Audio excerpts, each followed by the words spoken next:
예, 반갑습니다. 한국 IBM의 공진기입니다.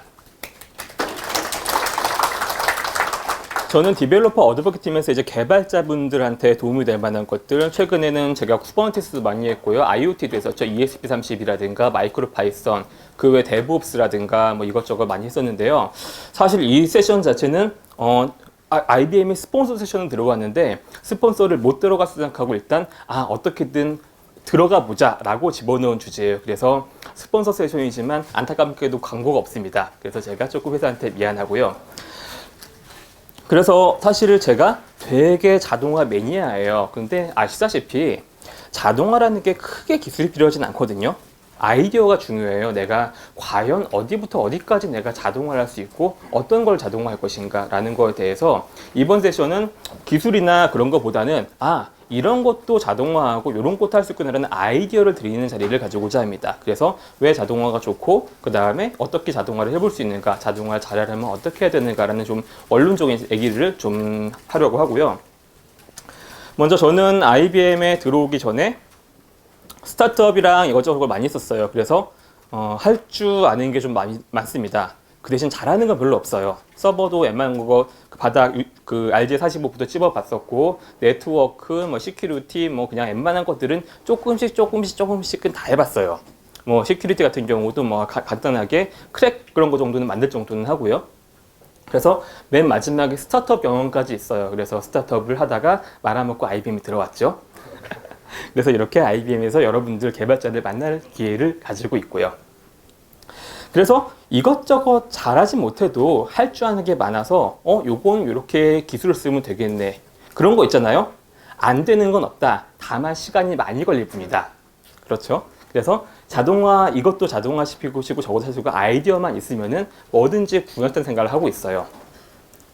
그래서 자동화는 언제 시작하는가 라고 봤을 때 저는 좀 이렇게 크게 말씀드려요. 같은 작업을 5번 이상 반복해야 할 때 라고 하지만 10번이 넘는 경우도 있어요. 어떤 거는 3번 만에 하기도 하고요. 그래서 그때까지 내가 반복하는 그 손으로 반복하는 동안은 욕을 하죠. CCC 하면서 내가 이걸 자동화하고 말 거야 라고 분노 게이지를 쌓은 다음 자동화를 개발하게 됩니다. 그리고 내가 이게 내가 원래 하던 일이 아닌데 누가 나한테 일을 갖다 줬는데 그게 너무나 비상상적이다. 그런 걸 내가 자동화 했겠죠. 그리고 옆에서 딴 사람이 너무 삽질하는 게 안타까워서 그 사람을 좀 도와주고 싶을 때도 있죠. 저렇게 살면 힘드실 텐데. 그런 경우나 맨 마지막에 잉여력이 폭발할 때 정말 내가 심심해서 뭔가 하고 싶었다 할 때 자동화를 하게 되죠. 사실 제가 이제 이렇게 컴퓨터를 많이 하게 된 거는 옛날에 우러나면서부터예요. 혹시 울티마 온라인 해보신 분? 조금 있으시네요. 그래서 MMORPG의 시작이죠. 저도 우러나면서 컴퓨터를 다 시작했어요. 그 당시 IRC 시작하면서 IRC 오퍼도 해보고 하나 IRC, 그 다음에 뭐 MIRC 스크립트 시작하면서 런귀지도 배우고 그 외국 해커한테 집 털려가지고 리눅스도 배워보고 역시 해킹은 리눅스구나. 그렇게 다양하게 이제 제 커리어를 쌓게 된 처음에 시작이 이 울티마 온라인인데요. 뭐 지금 게임이나 마찬가지로 대부분 생산부터 시작해요. 저기서 내가 광산에서 광물 캐가지고 걔를 녹여서 그걸로 뭐 만들고 그러면 반복 작업도 들어가게 돼요. 그러면 제가 그 당시는 학교도 제대로 안 가고 밤 새벽 한 4시까지 게임을 하고 서버가 썩다 되면은 그 2-3시간 버텼다가 아침 매크로 돌리고 잤어요. 그 시간이 아까워서. 그래서 그 자는 동안에 매크로는 돌아가고 그 다음에 학교 갔다 와서 다시 게임하고 그런 생각을 했는데요. 이렇게 생산성을 조금 더 높이고 싶었을 때 그렇게 매크로를 처음에 도착하게 됐어요. 그래서 처음엔 내가 그냥 얘를 곡괭이 더블 클릭해서 3만 찍으면 되죠. 그래서 그런 반복 작업이니까 당시에 그냥 그 윈도우즈 매크로즈 프로그램 있었죠. 내가 녹화해서 플레이하는 거 그걸 처음에 돌리게 됐어요. 그러다가 보니까 이제 보조 프로그램들이 나왔죠. 지금이야 되게 해킹 프로그램 맞기도 많지만 이렇게 메모리 해가지고 이제 클라이언트 메모리를 들고 오고 거기다가 내가 직접 그 상태를 가져오고 아니면 집어넣고 하는 프로그램들이 나왔어요. 그래서 UOA라든가 이제 그 UOX트림 그런 식으로 여러 가지 매크로들을 갖다가 하게 되었는데요.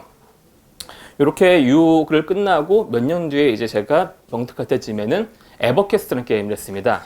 이거는 아까 우론만큼 유명하진 않은데 레이드를 되게 열심히 해야 되는 게임이에요. 철저하게 역할에 나눠져 있고요.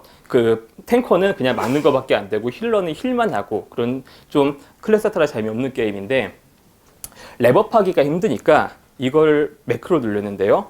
일단 지금은 상시 되게 흔해요. 지금은 이제 전부 다 리니지고 뭐고 다 매크로 돌렸는데 이게 2002년이었는데 처음에 이제 매크로캐스트라 이런 자이로 이런 이제 몇 가지 그 언어들을 사용하는 매크로 프로그램들이 나왔길래 그걸 갖다가 조합해서 요렇게 이제 2002년에 쿼드 모니터를 썼어요. LCD가 처음 나올 시절에. 그래서 지금 같은 경우는 PC가 3대고요. 1대, 2대, 3대가 이 메인은 쿼드 모니터 이걸 사려고 매트록스에다가 그 미국의 PCI 그래픽카드 주문하고 그랬어요. 그래서 여기 보면은 잘 보면은 게임 클라이언트가 2개 돌아가고 있고요. 여기 클라이언트 하나, 여기 클라이언트 하나 돌고 여긴 이제 리눅스 머신에서 이제 패킷을 덤프 떠서 지도를 보여주는 프로그램이 돌아가고 있죠. 이렇게 열심히 게임했는데 내가 동시에 4개 컨트롤을 못하니까 이제 풀러가 내가 지도를 박아 놓으면은 거기 가가지고 몹을 끌고 오고 그럼 이제 옆에 인챈터가 슬로우를 걸어주고 그리고 이제 힐러가 힐해주는 그런 거 갖다가 매크로를 써서 막 돌리고 그랬어요. 그래서 이것도 마찬가지로 생산성을 높이기 위해서 내가 자는 동안 캐릭터들은 랩업해라 라고 이렇게 처음에 짜게 됐죠. 근데 제가 굳이 연도를 적은 이유는 지금은 아예 그 게임 자체에서 이런 거 다 지원해 주잖아요. 그렇기 때문에 그랬는데 이 당시는 이런 게 없었을 시절부터 정말로 나는 그 내가 자는 동안에도 뭔가 돌아갔으면 좋겠다라고 이렇게 만들게 되었고요. 정말로 제 일이나 생산성 관련된 거 말고 하나 더 보여드리면은 이건 이제 스크립트들이에요. 그래서 조건에 따라서 내 HP들이 어떻게 되면 얘를 갖다가 동전자라 그렇게 스크립트를 다 클래스별로 짜놓은 거고요. 제가 그 라스베가스에 놀러 가는데 그러면 이제 그 온라인 카지노랑 오프라인 카지노를 연결하는 게임들이 있어요. 제가 어디라고 말을 못 하겠는데 그럼 열심히 내가 온라인에서 카지노를 하면은 칩을 쌓아주고 그걸 가지고 그 컴프를 가지고 뭔가 뭘 할 수 있게 돼요. 예를 들어서 뷔페 티켓을 준다던가 아니면 라스베가스 쇼 입장권을 준다던가 그래서 요거를 한번 해볼까라고 그 당시 제가 좀 별로 할 일이 없어서 좀 봤어요. 근데 이제 그 중에서 카지노 아시는 분 아시겠지만 웬만한 슬롯 그런 것들은 내가 승률이 떨어져요. 그래서 블랙잭 게임이 있길래 블랙잭 게임을 매크로를 만들었어요. 그래서 여기 보면은 이제 숫자가 쭉 있죠. 블랙잭에 보면은 매트리스 있거든요. 내가 상대방이 뭐일 땐 내가 어떤 카드를 낸다. 그걸 갖다가 매트리스를 짠 다음에 얘를 갖다가 플래시 게임이었으니까 파이썬의 파이윈 32를 사용해서 픽셀을 잡았어요. 그리고 이걸 내가 하나 그 오픈 CV 쓸까 뭘 쓸까 저도 오버테크를 좋아하기 때문에 하다가 그냥 간단하게 그때는 그 픽셀을 잡고 거기에 컬러를 에버리지 들었습니다. 그럼 평균 내게 되면은 내가 1, 2, 3, 4, 5, 6, 7, 8 그 모양을 갖다가 평균 내게 되면은 숫자 값이 하나로 떨어지거든요. 어차피 65,550 그 2에 그 16승 중에 하나니까 몇 승이죠? 65,000이면은 8승, 예, 심수 맞죠? 심수 중에 하나니까 그걸 갖다가 여기다가 이렇게 잡아놓은 다음에 그럼 여기 지금 카드가 뭐가 떴구나. 그래서 그거 갖다가 나는 뭘 내겠다를 갖다가 클릭해서 자동으로 이렇게 만들었었죠. 근데 이것도 이제 뭐 나중에 파이썬 윈도우용으로 짰는데 거의 1000줄 가까이 되더라고요. 그래서 중간에 에러 나면은 예를 들어서 이거는 랩업 할 때예요. 랩업이 평소에는 될 일이 없는데 갑자기 특정 랩에서는 이렇게 축하합니다. 뭐가 당첨됐으면 뜨는 거예요. 그래서 멈추죠. 그럼 생산성이 떨어져요. 그러면 다시 수정해야 되고. 그래서 이런 작업들을 계속하면서 그 생산성을 높이는 삽질들을 했어요. 하지만 방금 전까지는 거의 노는 거였잖아요. 그 적어가지고 생산성이 어려웠던 건 아니고 라스베가스에서 쇼 2개를 3명이서 봤고요. 뷔페를 2번 갔고요. 그 다음에 그 외에 크레패드 몇 개 얻어먹었었습니다. 이걸 잘 돌려서. 그러면 왜 이런 자동을 할까? 처음에는 시간 단축이 있겠죠. 내가 뭔가 하는 시간을 줄이기 위해서. 그리고 생산성을 높이고 프로세스 개선, 그 다음에 내 스킬업 이렇게 저는 자동화를 하는 목적을 잡고 싶어요. 좀 그 업무적으로 가면은 저는 VIM 매니아입니다. 그래서 처음부터 VIM을 썼고 EMAX는 안 쓰고 요즘 뭐 VS 코드라든가 좋은 에디터가 많은 세상에도 아직도 VI를 쓰고 있는데 그래서 VI로 웬만한 걸 다 해요. 그래서 우리가 간단하게 스크립트 테스트 할 때 내가 예를 들어서 배쉬 스크립트를 짰어요. 그럼 내가 이걸 저장하고 테스트 해보려면 다른 쉘에서 얘를 갖다가 배쉬 혹은 그 점 슬래시 해가지고 실행시켜야 되겠죠. 그게 귀찮으니까 저는 이렇게 F5에다가 다 맵을 해요. 예전에 다른 이제 ID에서 F5는 빌드했던 것처럼 그렇게 F5에다 배열을 합니다. 참고로 F4에는 세이브, 업데이트가 지정되어 있고요. 그래서 코드 치다가 ESC 딱 누르시고 F4, 5를 연속으로 누르면은 저장하고 바로 뭔가 테스트를 해요. 그래서 이렇게 배쉬 스크립트 같은 경우에는 뒤에 CR이 엔터까지 채워주라는 거거든요. 현재 퍼센테이지가 지금 현재 파일 이름 얘기하는 거니까 내가 뭐 그 스크립트 고친 다음에 F4 저장을 하고 F5를 딱 누르게 되면은 그 스크립트의 실행서 보여주게 되는 거죠. 이건 딴 것도 마찬가지예요. 노드나 파이썬도 내가 인터프리터만 지원해주면은 내가 쓰다가 고치고 저장하고 실행하고가 빨리 되는 거죠. 이걸 내가 매번 저장한 다음에 다른 차 옮겨서 위로 올려서 실행시키고 다른 걸 한 다음에 생산이 떨어지잖아요. 이런 거 조금 더 1초라도 내가 손 하나라도 덜 들이고자 이런 식으로 생산성을 높일 생각을 하게 됩니다. 이런 같은 경우에는 뭐 쿠버 컨트롤, YAM을 엄청나게 많이 고치게 되죠. 보통 저 같은 경우는 어플라이는 5, 그 다음에 딜리트는 6에 넣어요. 그러면 내가 하다가 잘 안 돼. 그럼 F6 누르면 얘가 내가 만들었던 디플로이먼트나 그런 오브젝트들이 삭제되고 다시 F5 누르면 이게 다시 올라가게 되죠. 이런 식으로 내가 테스트나 이런 거를 인프라든 아니면 뭐든 쉽게 할 수 있고요. 요 같은 경우는 서버 할 때 엔진엑스에 엔진엑스 컴프라든가 버추얼호스트 그런 거 바꿀 때 루트로 보통 작업하게 되죠. 그냥 F5만 누르면은 서비스 리로드 하게 됩니다. 그 다음에 내가 브라우저에서 잘 돌아가는 확인만 하면 되고요. 이런 식으로 하게 되고, 이런 건 조금 복잡해요. 지금 제가 마이크로 파이썬으로 ESP30이나 ESP8266 프로그램을 쓰는 건데, 내가 파일을 이렇게 실행시켜서 내 특정 디렉토리에 올리는 거를 이렇게 키 하나로 하는 거예요. 이런 것들을 내가 좀 더 복잡하게 하려면 이제 VIM 스크립트 쓰게 됩니다. 그래서 이거 같은 경우는 내가 현재 가져온 라인을 해서 내가 데이터를 여러 개를 한 파일에 놓고 걔를 갖다가 클릭해서 특정 내가 서비스에다가 호스트로 내 파일들을 던질 수 있게 돼요. 그럼 이건 내가 포스트메이나 그런 걸 안 하고도 그냥 VI에서 내가 데이터를 라인마다 놓고 얘가 잘 돌아가는지를 쉽게 주란나로 테스트할 수 있어요. 그래서 저도 가끔씩 이제 복잡한 스크립트 같은 경우는 스크립트 진짜 한 화면에 몇 줄까지 올라가기도 하고요. 이제 이런 식으로 테스트를 합니다. VI뿐만이 아니라 배쉬도 마찬가지예요. 이거 같은 경우는 제가 최근에 쓰던 아까 말씀드린 그 IoT 개발할 때 쓴 스크립트인데요. 얘 같은 경우는 제가 그 랩탑에다가 물리 장비니까 USB-C를 연결을 합니다. 그럼 여기에 이 위에 있는 스크린으로 붙으면은 USB-C로 연결되고 내가 거의 콘솔이 나와요. 근데 USB 시리얼은 내가 오너가 있으니까 내가 얘한테 펌웨어 업그레이드 하고 싶으면은 이게 끊어줘야 돼요.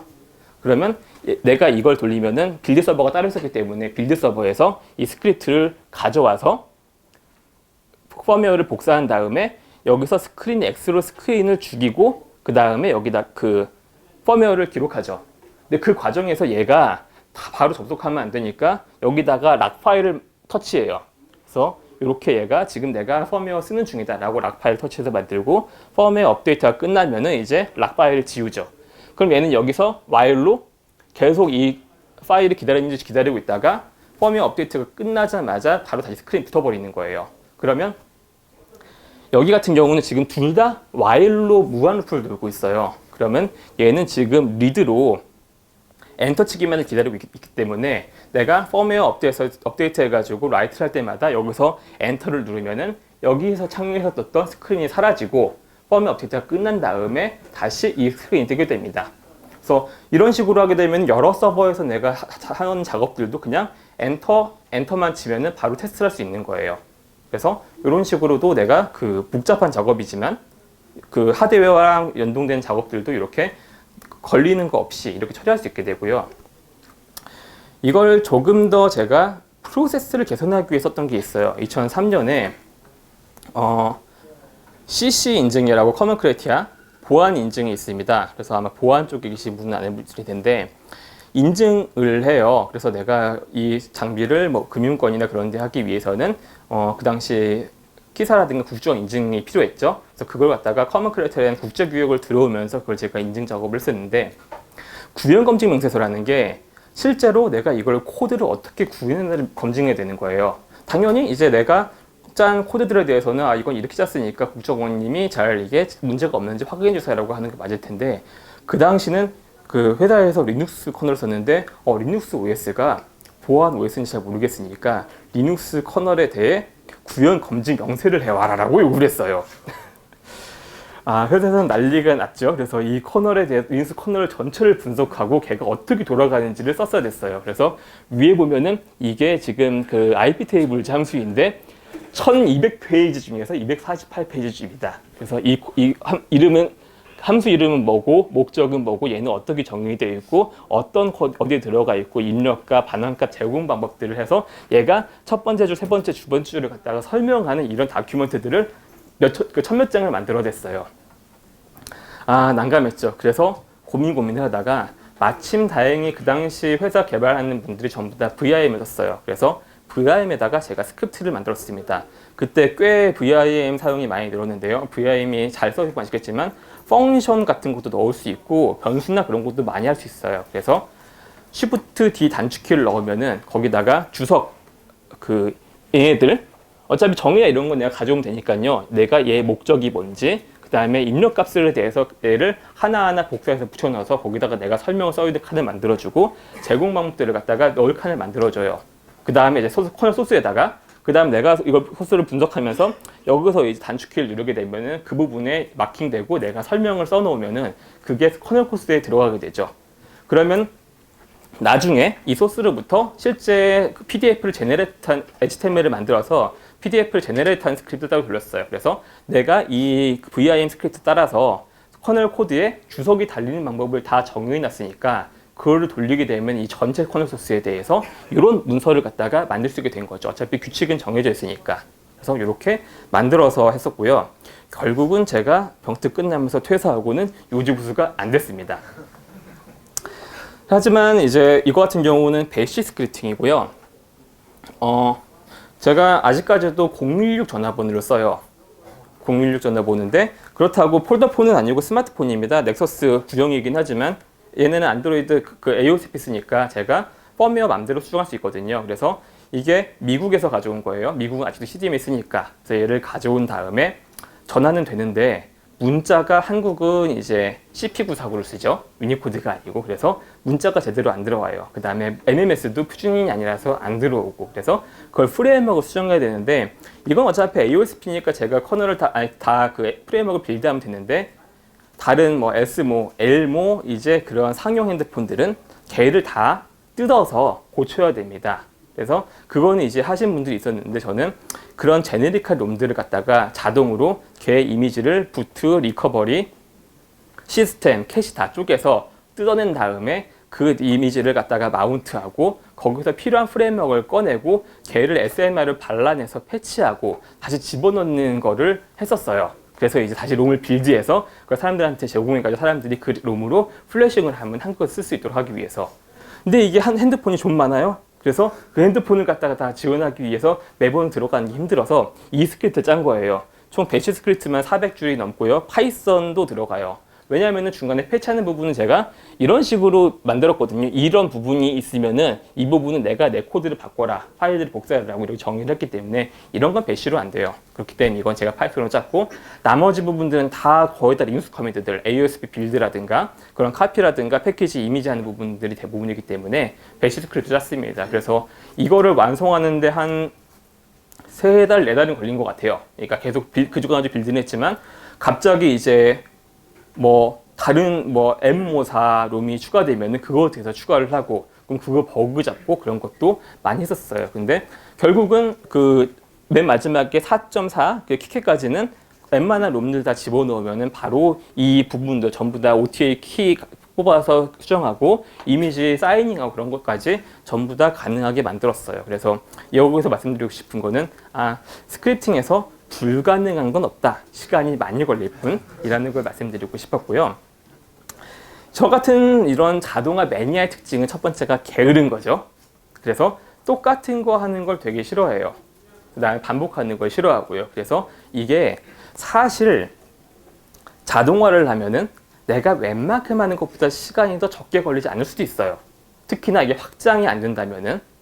그렇기 때문에 이건 내가 진짜로 게으러서 내가 손으로 직접 하나하나 하는 머리를 비우고 하나하나 하는 시간보다 자동화가 거의 똑같이 걸린다고 해도 그걸 하겠다는 게으름이 있어야 돼요. 그래서 이 게으름 같은 경우는 보통 타고나는 거기 때문에 길어지는 않는 것 같아요. 하지만 두 번째 건 더 중요하죠.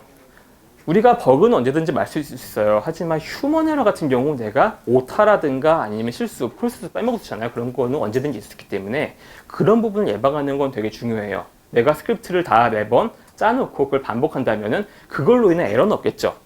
내가 손으로 했을 때 에러들은 그렇기 때문에 자동화라는 게 되게 중요하고요. 이렇게 내가 손으로 해서 몸이 힘든 것보다 그냥 머리 좀 해가지고 이거 어떻게 짜가지고 어떻게 할까 하는 게 조금 더 낫다라고 하시는 분들이 있고, 비효율적으로 돌아가는 것들, 남이든 다른 사람이든 이렇게 참지 못할 때 주로 이제 자동화를 좋아하시게 돼요. 그래서 처음에 게으른 부분은 뭐 원래 부지런한 분도 있으니까 어쩔 수 없지만 나머지 부분들은 조금씩 키울 수 있습니다. 제가 최근에 페이스북에서 본 것 중에서 이제 RPA 관련해서 하나 글 본 게 있어요. 그래서 이미 조직에 이런 비효율적인 것들이 돼 있어서 이런 비효율의 습관화, 그 다음에 이 비효율의 속성화가 잘 돼 있어서 나 이거 지금 잘하고 있는데, 노가다를 잘하고 있는데 이걸 왜 굳이 개선해야 돼? 라고 하는 분들이 있어요. 그건 좀 성향 차이가 있어요. 그래서 그런 부분들에 대해서는 이제 이렇게 뭔가 자동화를 좋아하고 그런 분들이 좀 도와주시는 게 조직이나 아니면 팀 문화를 개선하는 데 좀 더 나을 것 같아요. 그래서 저 같은 경우는 이제 계속 자동화에 대해서 노하우도 있고, 이 게으르다는 최대의 강점을 가지고 있었기 때문에 딴 걸 하다가 이제 스타트업을 자동화로 한번 차려보게 됐어요. 그래서 제가 했던 거는 온라인 구매, 해외 구매 대행 자동 솔루션이었는데요. 샤베스트라고 2012년, 13년까지 하다 망했습니다. 그래서 2010년 정도 9년 동에 해외 직구 엄청나게 유명했죠. 다들 아마존이니 이제 폴로니 사시고 배송된 구매 대행을 했어요. 그 당시는 근데 구매 대행을 해야만 하는 한국 카드가 안 받는 쇼핑몰도 많았죠. 그래서 저는 그 당시 이제 미국에 카드 만드는 방법을 그걸 알았으니까 이런 거를 내가 자동화하면 어떤 생각을 했어요. 원래 내가 구매 대행을 지금도 거의 비슷하지만 하려면은 URL을 몇 가지 복사하죠. 나 이거 사고 싶어요 라고 올리면 담당자가 그걸 보고 들어가 봐서 이거는 어떤 물품이구나, 가격은 얼마구나, 재고는 있니 없니 체크를 해서 이거는 한화로 얼마인지 알려줘요. 그럼 그걸 다시 확인한 구매자가 다시 입금을 하죠. 그러면 이제 그거를 입금을 확인해서 다시 관리자가 입금을 확인한 다음에 그 물건들을 주문하게 돼요. 그러면 이게 시간이 몇 시간이 최소 몇 시간, 하루까지 걸리게 되는 거예요. 근데 이거를 자동화하면 어떨까라고 저는 생각을 했고요. 그래서 요거를 원했어요. 시스템이라고 나는 놀고 시스템이 돈 벌어주는 거 원했는데 줄 그어는 거 보시는 것 같지만 이건 되지 않아요. 내가 노는데 돈 벌어주는 거는 없습니다. 이거는 건물주가 돼도 쉽지 않아요. 그래서 이거는 어쩔 수 안 됐고요. 아키텍처를 보면은 이제 처음에 국내 주문 들어오면은 이걸 자동으로 다 주문을 하게 되고 그거를 이메일까지 확인해서 자동으로 파싱해서 이 부분은 안 되긴 했어요. 그래서 이걸 국내 사용자 주소까지 전달해 주는 걸 목표로 했고요. 뭐 한국하고 미국 서버 나눠서 아키텍처를 짜고 그랬었어요. 그래서 해외몰 크롤링에서 메타DB를 만들어서 내가 각각 아마존이든 폴로든 탐이든 걔네들 정보에서 전부 다 제 거에 저장을 하고, 그거 사실 좀 힘들었어요. 데이터를 쌓는 게. 그 다음에 스테이트 머신 기반으로 사실 클로저 짜기는 어렵지 않잖아요. 열심히 코딩하면 돼요. 근데 코더는 비싸니까 일반 알바가 그냥 클릭해서 할 수 있게 이제 그 당시엔 jQuery, 지금 이제 셀렉 퀄리티에서 사용해가지고 파이어폭스 그 당시는 플러그인을 제가 만들었거든요. 그래서 UX에다가 쇼핑몰 돌아다니면서 클릭하면 여기가 장바구니 추가 버튼이야, 여기가 무슨 버튼이야를 갖다가 관리자 알바가 입력하면은 그 사이트에 대해서 상품 추가, 결제, 그 다음에 어디다가 이거 정보를 넣어 그런 거를 하는 프로세스를 짰어요. 그래서 이게 좀 핵심이었고, 그래서 결과적으로는 사용자가 제 쇼핑몰에서 처음에 이제 URL을 복사해 넣습니다. 그래서 내가 이 물건을 사고 싶어, 그린 컬러 물건 아이템 사고 싶으면은 URL 복사에다가 제 거에다가 붙여 놓으면은 쭉 돌아가지고 이 상품이 그대로 등록이 돼요. 그래서 컬러하고 뭐 사이즈 다 가져오고요. 그래서 이걸 내가 원하는 컬러, 사이즈 다 해서 장바구니 담고 견적 버튼이 있었어요. 그래서 내가 프로모션 코드 같은 경우는 어차피 넣어주면 되니까 프로모션 코드 넣을 수 있고, 그 다음에 이렇게 눌러보면 뒤에서 백그라운드로 도는 거죠. 실제 이게 자구가 없을 수 있잖아요. 그래서 실제로 이걸 물건들을 그 해당 쇼핑몰 장바구니에다 넣어보고 가격이 얼마인가 확인해봐서 내가 거기다가 한국 그 신용카드로 아니면 한국 무통장 입금을 결제를 하면은 자동으로 주문되는 시스템이었어요. 그래서 여기 보면은 이런 것들이 뭐냐면 뒤에 이제 샤퍼라는 에이전트들이 돌면서 내가 요청한 것들을 해주는 거예요. 물건들을 갖다가 장바구니에 넣고 그 다음에 그 장바구니에서 구매 직전 단계까지 가서 가격을 확인하고 정말로 문제가 없으면 여기서 이제 바로 카드 번호 넣고 그 제 물류창고 주소 넣어가지고 주문까지 넣는 시스템이었죠. 그래서 이런 걸 다 짜서 돌렸었는데 제가 못하는 부분이 이제 뭐 DB니 서버니 프로그래밍이 되다 했지만 이 마케팅하고 디자인을 못하겠더라고요. 그래서 디자인은 이거 그나마 외주 맡겼지만 이 당시가 한참 그 리스판서블이 들어오던 시기였잖아요. 그래서 이제 그게 들어간 거예요. 그래서 모바일이 시작하던 시기죠. 그래서 모바일도 대응도 완벽하진 않았고 결제가 당장 안 됐으니까 이것도 PHP로 했던 걸 파이썬으로 그 포팅하느라고 캐답질을 했는데 아무튼 그런 이제 기술적으로 그 이것저것 구현을 하다가 2년 동안 해보고 돌돌돌 말아먹었어요. 그래서 여기서 이제 그 교훈은 여러분들이 배울 교훈은 스타트업은 쉽게 하는 게 아니다. 첫 번째고요. 그 다음에 자동화라는 게 유지보수가 쉽지 않다는 거예요. 만들기는 어렵지 않아요. 하지만 대상이 변하게 됩니다.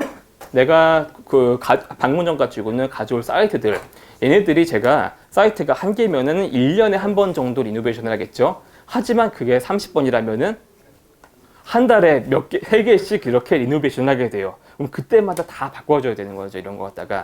이게 타깃이 바뀌게 되고 심지어 우리가 예를 들어서 UX 테스트를 한다라고 해도 그런 타깃이 바뀌는 거나 그런 거 테스트에 대해서 특히 크롤링도 마찬가지고요. 이제 그런 것들의 대상이 변하는 경우가 많고요. 그 다음에 인력 변동된 경우가 많아요. 저 같은 경우는 저랑 이제 개발팀장님 둘이 일하면서 둘 다 파이썬에 VIM 사용해서 더 괜찮았어요. 근데 다른 데 그런 거 많잖아요. 누구 들어와가지고 뭐 노드.js를 짜고 아니면 루비 ROR을 짜고 나가는데 그 사람 퇴사하면서 유지보수가 안 되더라.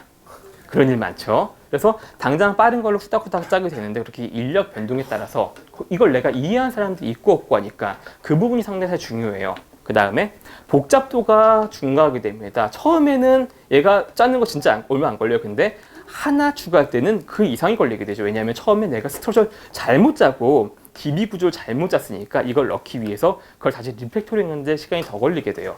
그래서 나중에 내가 보통 일반적으로 이런 스크립트나 그런 것들을 그 이력 관리를 안 하게 되면 깃에 안 올려놓게 되면은 대재앙이 발생하게 됩니다. 보통 이게 내가 스크립트 파일 한두 개니까 이거를 어차피 빌 달 것도 아니고 리파지토리에 올려야 되나 그렇게 고민을 하게 되는데 무조건 이렇게 텍스트로 된 애들은 자동화 애들은 어떻게든 이력 관리하고 이슈 내가 귀찮아도 꼭꼭 써놔야 얘가 내가 나중에 삽질을 덜 하게 돼요. 테스트 코드도 만들어 놓으면 좋고요. 특히나 자동화대에서는 테스트 코드가 되게 중요하죠. 왜냐면은 내가 이걸 실제로 테스트하기가 쉽지 않으니까 가끔가다 일어날 수도 있고 그래서 이런 자동화라든가 이력 관리 테스트가 되게 중요하게 됩니다. 그래서 이거 같은 경우는 제가 최근에 이제 한 프로젝트 같은 경우에요. 그래서 제가 이렇게 하이퍼레저도 강의를 많이 하고 그러니까 하이퍼레저를 깔려면은 이제 다커랑 컴포즈가 필요해요. 그 외에 여러 가지 고랭 기지도 깔아야 되고, 여러분이 노트북 가져오면 맥도 있고, 윈도우 7도 있고, 윈도우 10도 있고, 그러면 전부 다 달라요. 다커 깔려면은 맥은 다커4 맥이 잘 깔리지만 윈도우는 버전에 따라서 아니면 이거 배포판에 따라서 다커4 윈도우가 깔리기도 하고, 윈도우 데스크탑 깔리기도 하고, 아니면 다커 툴박스가 깔리기도 하고, 거기다가 실행 환경 다 다르죠. 깃배시를 쓰시는 분도 있고, CMD, 파워쉘, 너무 환경들이 다르고, 로케이션은 다 달라요. 그래서 이걸 내가 그 하이퍼레저 블록체인을 실습하려면은 4시간 이거 도저히 세팅하는데 시간 다 가겠다. 그래서 VM을 다 하나씩 나눠드리라고 마음을 먹었어요. 근데 요즘은 테라폼이 있어가지고 그게 쉽죠. 그래서 내가 VM을 만들고 해왔던 것들은 다커 필요하니까 다커 깔고 노드.js나 고 랭귀지 그런 거 깔아준 다음에 사람들 접속하기 편하게 다들 이제 그 푸티라든가 아니면 SSH 접속 일반적으로 가능하시겠지만 그게 안 되시는 분들 있어요. 그래서 tty.js로 웹으로 그냥 들어오면은 쉘이 뜨게 만들어 놨어요.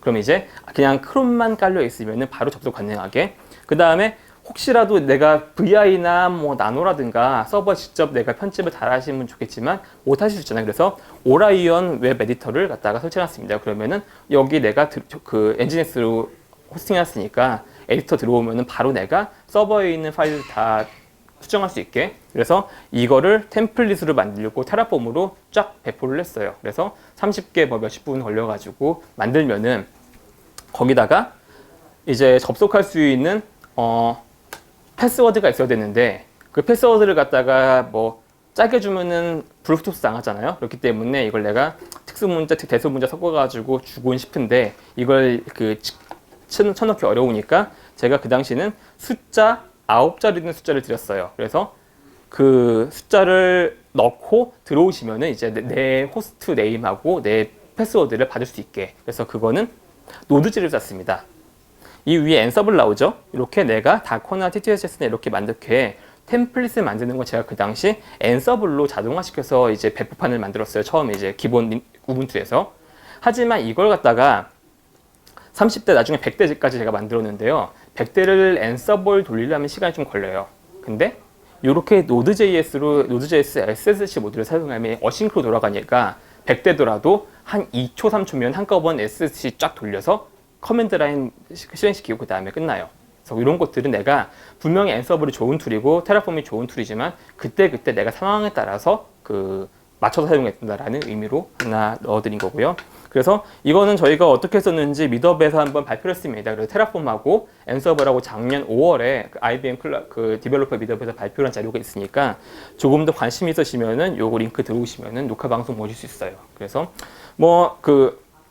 다들 클라우드 쓰시잖아요. 뭐 로컬에서도 마찬가지로 내가 뭐 다른 프라이빗 클라우드 쓰더라도 이런 건 내가 쉽게 쓸 수 있고 배포할 일이 많기 때문에 그런 걸 자동화하면 무조건 좋으니까 그래서 이런 식으로 참고하시라고 이건 제가 해놨고요.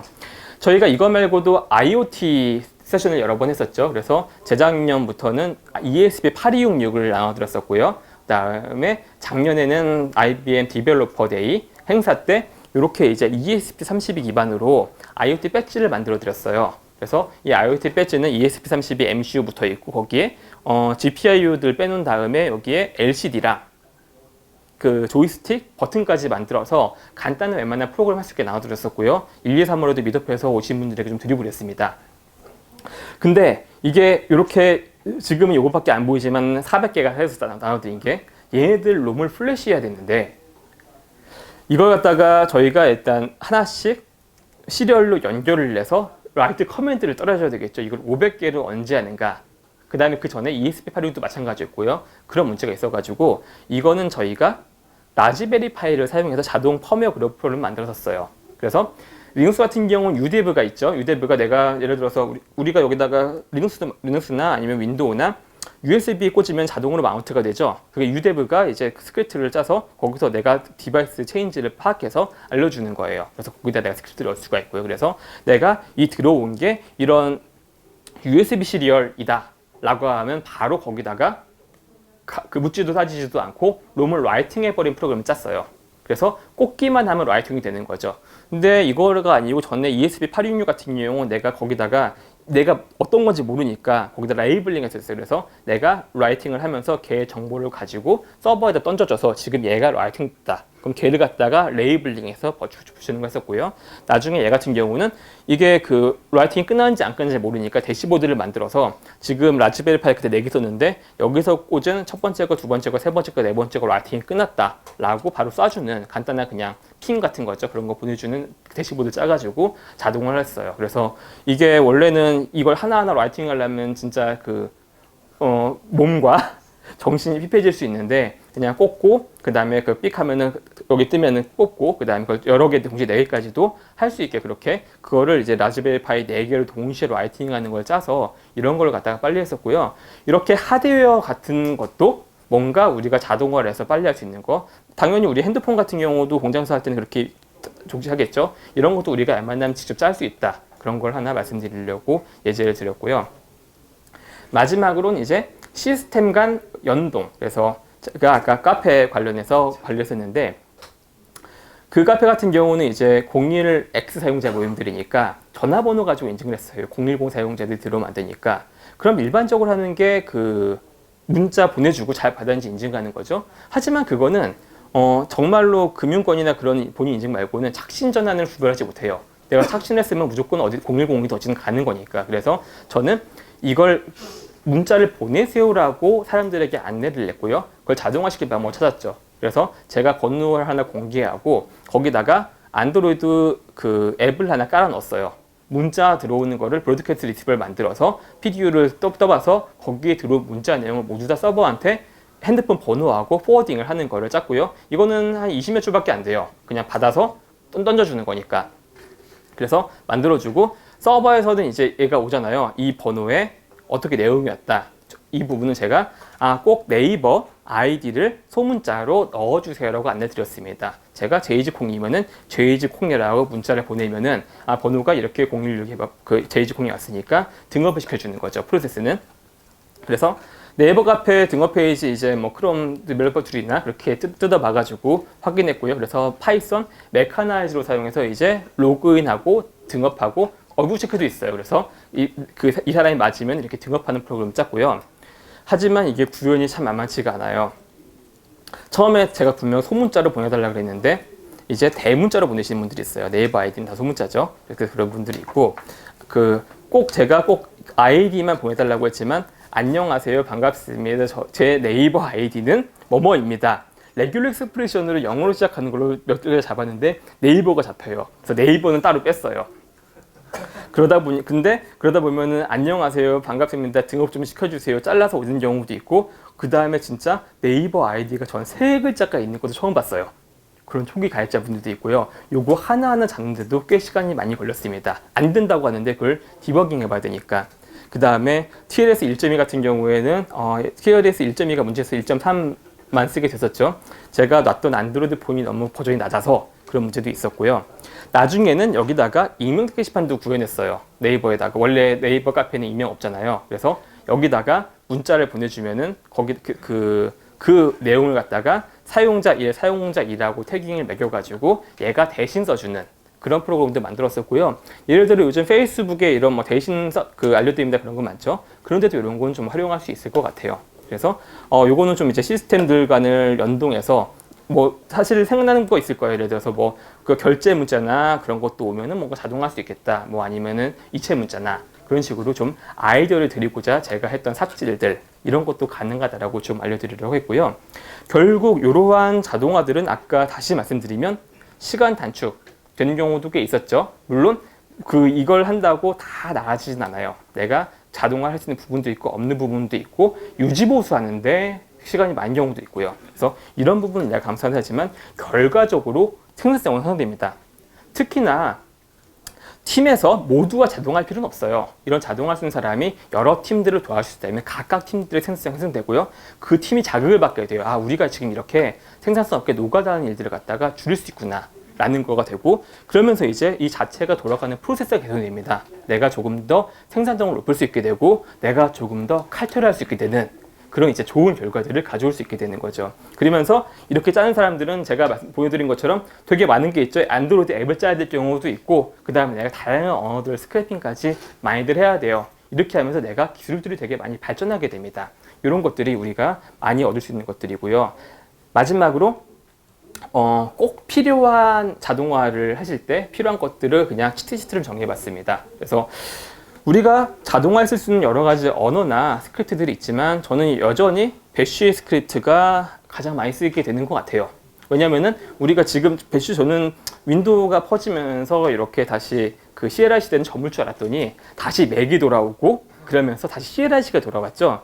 그래서 배쉬 여전히 강력하기 때문에 뭐 다음 카타리나부터는 G쉘이 들어간다고 하지만 어차피 배쉬 호환은 돼요. 그 다음에 어디든 배쉬는 깔려 있습니다. 그래서 배쉬 기준으로 스크립트 짜신다면 좋을 것 같고 앞에 이제 뭐 요거까지는 아시겠지만 이렇게 뒤에 치환, 앞에 치환, substitution 그 다음에 여기서 숫자 같은 거 내리고 올리는 거 그런 것들은 모르시는 분도 있을 거예요. 그래서 그 다음에 내가 실행한 부분들 불러주는 백커트랑 같은 애들 그 다음에 if, while, 이제 and 조건이나 or 그 다음에 내가 이걸 반복하는 부분들이라든가 AWK 같은 경우 잘 쓰면 좋고요. sed, cut, xarg서 이런 유틸리티들도 잘 쓰면 스크립팅하기 되게 좋은 것들이에요. 그래서 이런 것들은 쭉 찾아보시면 좋고요. 그 다음에 꼭 레귤러 익스프레션 배워주세요. RGX 잘 쓰시면 인생이 편해집니다. VI랑 이제 같이만 아니면 다른 써주셔도 내가 텍스트로 노가다는 거의 모든 부분을 다시 할 수 있어요.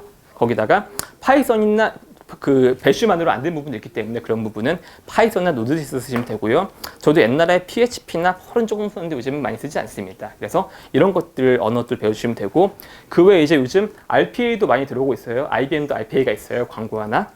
그 다음에 그 인프라스트럭처 애저 코드로는 테라폼이나 앤서블 꼭 하시고 뭐 CI/CD는 다들 하시죠. 젠킨스나 트레비스나 뭐 셀레니움이나 팬텀.js 같이 USTS라는 툴도 좀 많이 퍼전 주겠어요.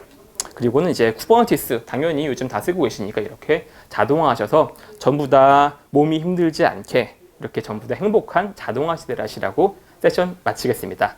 감사합니다. 시간은 지났지만